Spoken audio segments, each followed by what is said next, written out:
благодарам на репликата, почитувана. Ќе бидам многу краток.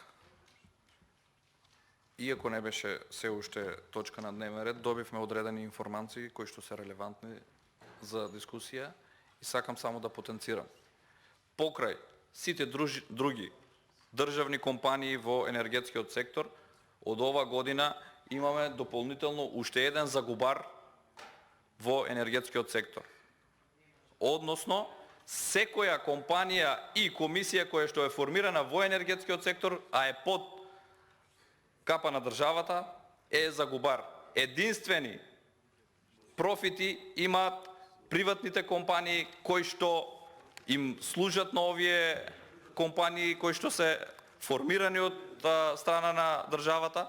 Тоа значи дека капацитетите на државата не можат да се носат со енергетскиот сектор и еве, почитувани колеги, од денес дознаваме дека ќе имаме уште еден загубар кој што ќе има загуба од преку 5,5 милиони денари.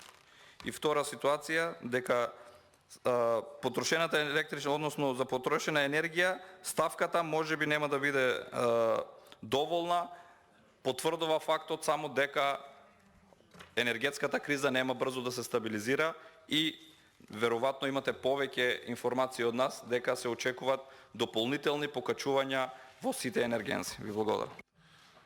Благодарам, почитувам.